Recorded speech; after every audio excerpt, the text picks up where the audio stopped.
താരസംഘടനയായ അമ്മയ്ക്കുള്ളിൽ ഒളിഞ്ഞും തെളിഞ്ഞും നടന്നിരുന്ന ഗ്രൂപ്പ് പോരുകളും ചെളിവാരി എറിയലുകളും ഒടുവിൽ തെരുവിലേക്ക്.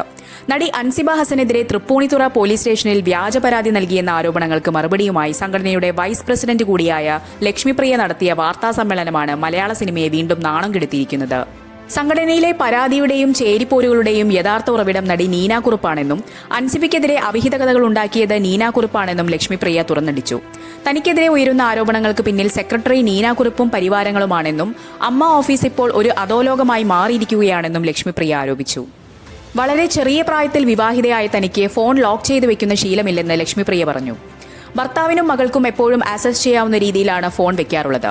എന്നാൽ കഴിഞ്ഞ ഡിസംബർ 10 രാത്രി അൻസിബ തന്റെ ഫോണിലേക്ക് അയച്ച ഒരു ദുരൂഹമായ മെസ്സേജ് കാര്യങ്ങൾ മാറ്റിമറിച്ചു. എന്താണ് ഈ സന്ദേശത്തിന്റെ അർത്ഥമെന്ന് ചോദിച്ചിട്ട് അൻസിബ കൃത്യമായ മറുപടി നൽകിയില്ല. പിന്നീട് തന്റെ ഭർത്താവ് ജയേഷ് ഈ മെസ്സേജ് കാണാനിടയാവുകയും അദ്ദേഹം കടുത്ത മാനസിക വിഷമത്തിലാവുകയും ചെയ്തു. ഇതോടെ തന്റെ കുടുംബത്തിൽ വലിയ രീതിയിലുള്ള തർക്കങ്ങളും പ്രശ്നങ്ങളും ഉടലെടുത്തു. വീട്ടിൽ വന്ന് ഭർത്താവിനോട് സംസാരിച്ച് ഈ പ്രശ്നം തീർക്കണമെന്ന് അനിയത്തിയെ പോലെ സ്നേഹിച്ച അൻസിബയോട് പലതവണ അഭ്യർത്ഥിച്ചിട്ടും ആ കുട്ടി തയ്യാറായില്ല.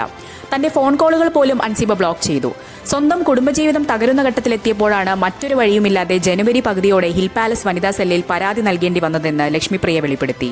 ഇതിൽ മതപരമായ ഒരു കാര്യവും ഉണ്ടായിരുന്നില്ല. എന്നാൽ അൻസിബ ഇതിനെ മതതീവ്രവാദം എന്നും ജിഹാദി പരാമർശമെന്നും വ്യാഖ്യാനിച്ച് എക്സിക്യൂട്ടീവ് ഗ്രൂപ്പിൽ വലിയ മെസ്സേജ് അയക്കുകയാണുണ്ടായത്. സംഘടനയിലെ മുതിർന്ന ഭാരവാഹിയായ ടിനി ടോം സ്ത്രീകളെ ഏറെ ബഹുമാനിക്കുന്ന നല്ല സൗഹൃദം സൃഷ്ടിക്കുന്ന വ്യക്തിയാണെന്ന് ലക്ഷ്മിപ്രിയ സർട്ടിഫിക്കറ്റ് നൽകി. ടിനി ടോം ഒരിക്കലും മോശം പരാമർശം നടത്തുന്ന ആളല്ല. ടിനിക്കെതിരെയും സംഘടനയിലെ മറ്റു പലർക്കെതിരെയും ഉയരുന്ന പരാതികളുടെയെല്ലാം ഉറവിടം. ഈ വാർത്തയുടെ പൂർണ്ണ വിശദാംശങ്ങൾ അറിയാൻ ദ ഹാലി ന്യൂസ് യൂട്യൂബ് ചാനൽ കാണുക. Link in bio.